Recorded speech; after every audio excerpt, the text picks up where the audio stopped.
Hello everyone, welcome to being a best learner. आप सभी का बहुत बहुत स्वागत है आपके अपने channel being a best learner में। और आज का ये वीडियो बहुत ही ज़्यादा महत्वपूर्ण रहने वाला है क्योंकि हम लोग टीचिंग मेथड्स के बारे में पढ़ेंगे, शिक्षण सूत्र के बारे में पढ़ेंगे कि क्या होता है, इसका प्रयोग करके शिक्षण को किस प्रकार से प्रभावशाली बनाया जा सकता है एक शिक्षक के द्वारा। तो बहुत ही ज़्यादा महत्वपूर्ण रहने वाला है और मुझे इतना विश्वास है कि अगर आपने आज का ये वीडियो शुरू से लेकर अंत तक देख लिया तो इस टॉपिक से आपके एक भी प्रश्न नहीं छूटेंगे। साथ ही शिक्षण सूत्र जो है वो आपके सभी सब्जेक्ट में काम आने वाले हैं, तो इस चीज़ को आप पूरे ध्यान में रखेंगे और आज का ये वीडियो बिल्कुल अच्छे से देखेंगे, समझेंगे, ताकि आपका कंसेप्ट इसके बाद मतलब कोई आपको दिक्कत न हो शिक्षण सूत्र से रिलेटेड प्रश्नों को हल करने में। तो चलिए देखिए शिक्षण सूत्र होता क्या है और इसका इस्तेमाल करके एक शिक्षक अपने अधिगम को किस प्रकार से प्रभावशाली बना सकता है। तो यहाँ पर जैसे दिया गया है कि अधिगम को प्रभावी एवं सफल बनाने के लिए शिक्षण सिद्धांतों के साथ साथ एक शिक्षक को शिक्षण सूत्रों का भी प्रयोग करना चाहिए, जिससे क्या हो सके, शिक्षा प्रभावशाली यानी अधिगम प्रभावशाली बन सके। अब देखिए यहाँ पर बहुत सारे महत्वपूर्ण यहाँ पर शिक्षण सूत्र है। वही सूत्र यहाँ पर मैं आज के इस वीडियो में मेंशन कर रही हूँ, जिससे प्रश्न बार बार बन के आते हैं। तो आप इस वीडियो को बिल्कुल अच्छे से देखिए और ध्यान से समझिए और मुझे इतना विश्वास है कि आपको आज का ये टॉपिक अच्छे से समझ आ जाएगा। यहाँ पर दिया गया कि जो ज्ञात चीज़ें हैं जिसे बच्चा जानता है, पहले से जानता है, उस चीज़ों के बारे में बताना। उसके बाद अज्ञात चीज़ों के बारे में जानना, जैसे जिसके बारे में वो नहीं जानता है। मान लीजिए आप अगर बच्चे को मल्टीप्लाई सिखा रहे हैं, आप एक मैथ के टीचर हैं और बच्चे को मल्टीप्लाई सिखा रहे हैं, तो उससे पहले बच्चे को टेबल आना ज़रूरी है, यानी पहाड़े आना उसको ज़रूरी है। तो इस तरह से आप बच्चे को ज्ञात से अज्ञात की ओर ले जाएंगे, यानी जानने से ज्ञात यानी जो जानता है बच्चा, अज्ञात जो वो नहीं जानता है उसकी ओर ले जाएंगे। तो यहाँ पर बहुत सारे इसके एग्जाम्पल्स हो सकते हैं, वो हम आगे आगे जिस तरह से पढ़ते जाएंगे हमें पता चलता जाएगा। तो शिक्षार्थियों को अधिगम कराने से पूर्व उस विषय वस्तु से संबंधित पूर्व ज्ञान जो शिक्षार्थी जानता है से पाठ आरंभ करना चाहिए। पाठ कब कैसे आरंभ करना चाहिए टीचर को? अगर टीचर किसी विषय वस्तु के बारे में क्लास में पढ़ाने जा रहा है तो उसी से संबंधित जो बच्चा पूर्व में उस बारे में, उस टॉपिक के बारे में कुछ भी जानता है, उसी चीज़ से शुरू करना चाहिए, ताकि बच्चे को उस टॉपिक को समझने में कोई भी परेशानी ना आए।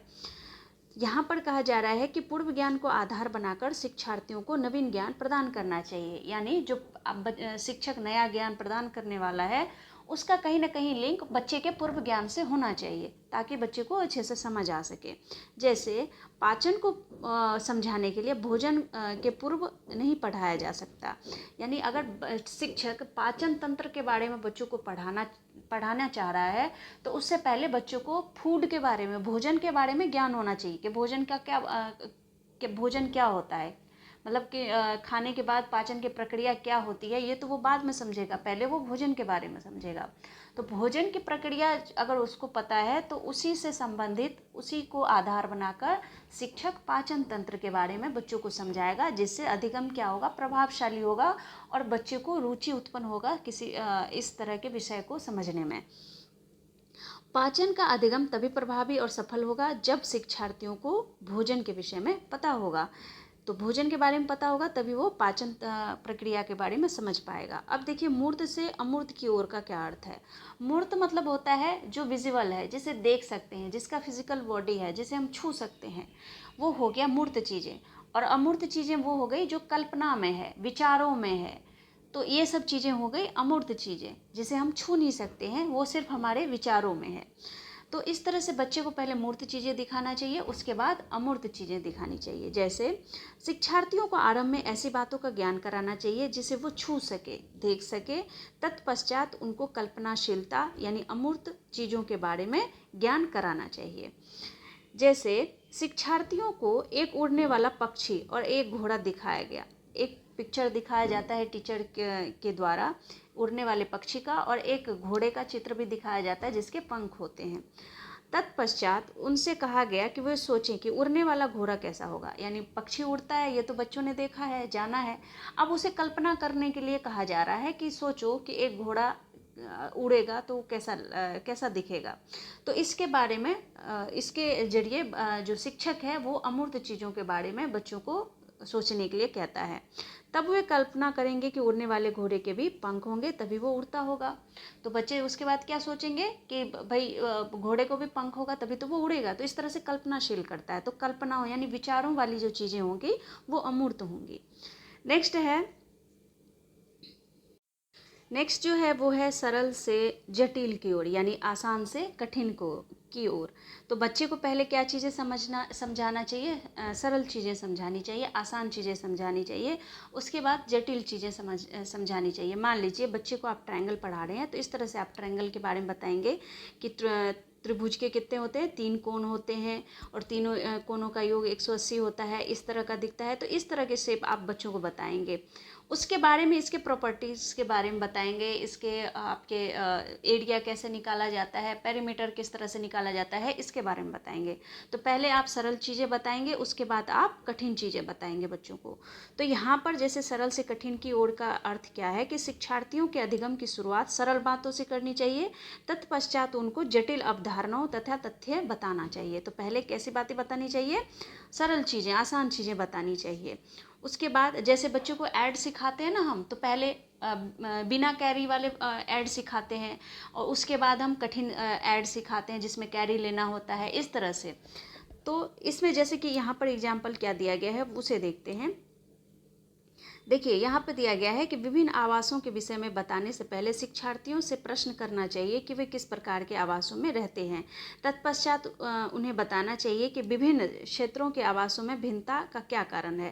पहले बच्चों को क्या पूछा जाएगा कि वो किस तरह के घरों में रहते हैं, तो बच्चे अपने अपने तरीके से अपने घरों के बारे में बताएंगे। उसके बाद उन्हें सभी क्षेत्रों के, विभिन्न क्षेत्रों में जो आवास बने होते हैं उसके बारे में फिर भिन्नता के कारण क्या है ये बताया जाएगा शिक्षक के द्वारा। तो इस तरह से जो है सरल से कठिन की ओर बच्चा सीखता है।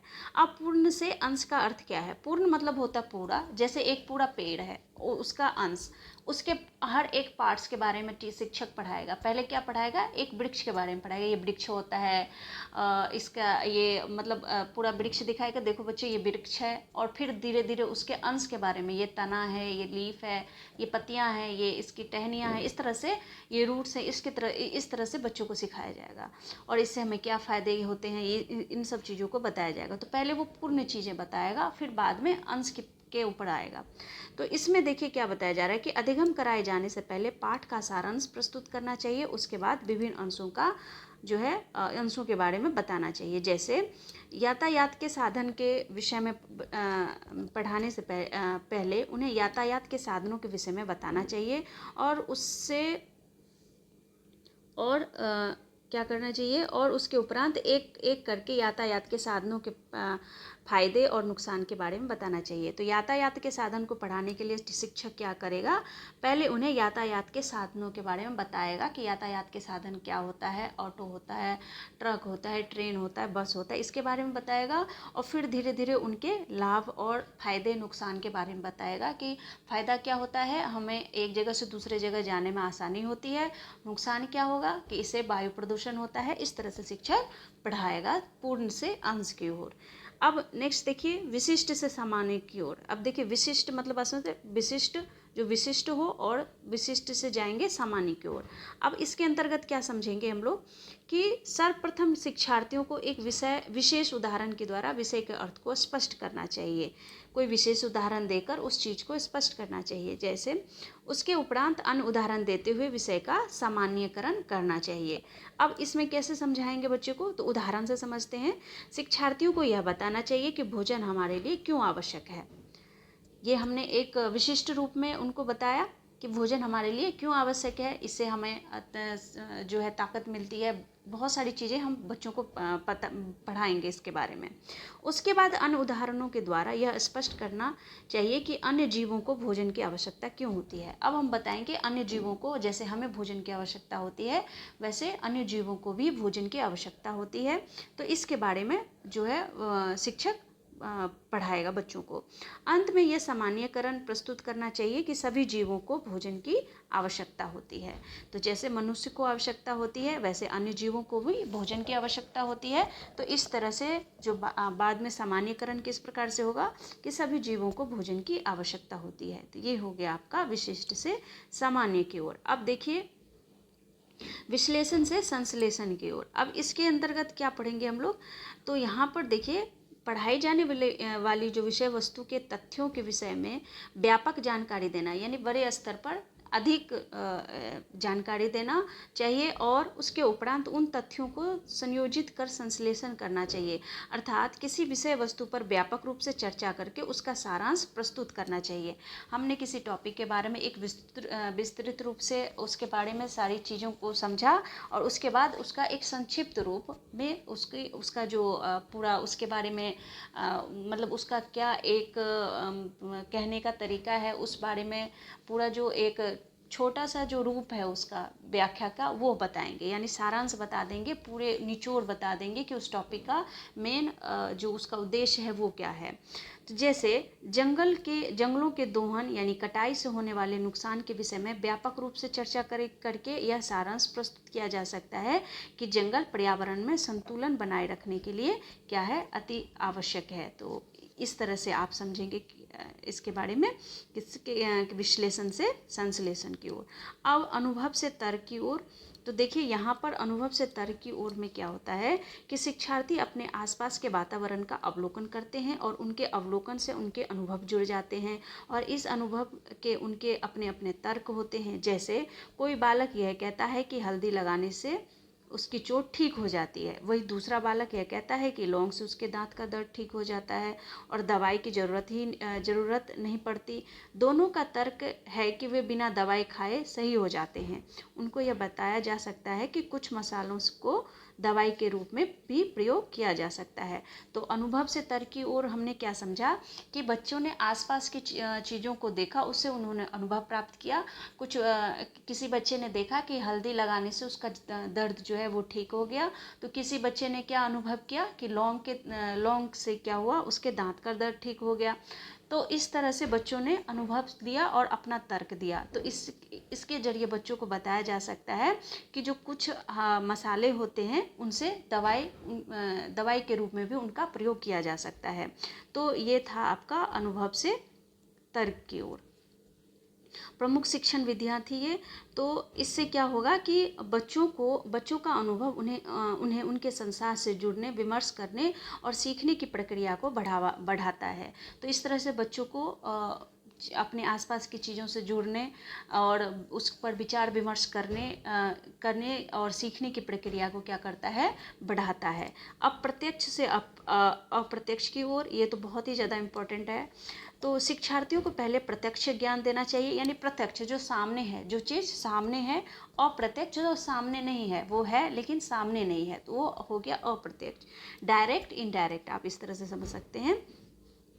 प्रत्यक्ष ज्ञान में शिक्षार्थी जो देखता है उसे सरलता से ग्रहण कर लेता है, जबकि अप्रत्यक्ष ज्ञान को ग्रहण करने में उसे कठिनाई होती है। जैसे ग्रहों उपग्रहों के विषय में पढ़ाने से पहले शिक्षार्थियों को तारों, सूर्य और चंद्रमा के विषय में पढ़ाना चाहिए, क्योंकि तारे, सूर्य और चंद्रमा को शिक्षार्थी देखता है। तो उपग्रहों को पढ़ाने के लिए ग्रहों को पढ़ाने के लिए सबसे पहले शिक्षक क्या करेगा, तारों, सूर्य और चंद्रमा के विषय में पढ़ाएगा, क्योंकि वो देख रहा है, बच्चा वो देखता है। और ग्रह उपग्रह तो दिखते नहीं है, तो इसके जरिए शिक्षक ग्रह उपग्रह को पढ़ा सकता है। तो ये तो हो गया प्रत्यक्ष से अप्रत्यक्ष की ओर।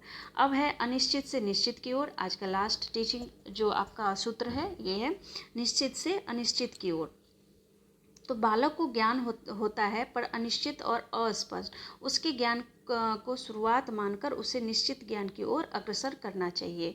यानी जो उसका ज्ञान होता है वो अनिश्चित है, क्योंकि बच्चा अभी स्टार्टिंग में सीख रहा होता है, तो उसके ज्ञान को धीरे धीरे किस ओर करना चाहिए, निश्चितता की ओर होना चाहिए। यानी उस चीज़ को वो अच्छे से समझे, इस प्रोसेस को बढ़ाते रहना चाहिए। तो इस तरह से अनिश्चित और निश्चित की प्रक्रिया को समझा जा सकता है। तो फ्रेंड्स, ये था आपके महत्वपूर्ण जो आपके शिक्षण सूत्र है, और इस पर बहुत ज़्यादा प्रश्न बनकर आते हैं। तो ये आज का टॉपिक आपका ख़त्म हो चुका है। तो तब तक के लिए मैं विदा लेती हूँ, और अगर आपको इस वीडियो से कोई भी फ़ायदा हुआ हो तो आप वीडियो को लाइक, चैनल को सब्सक्राइब और वीडियो को शेयर कर सकते हैं। तब तक के लिए मैं आप लोगों से लेती हूँ विदा। Thank you and thanks for watching.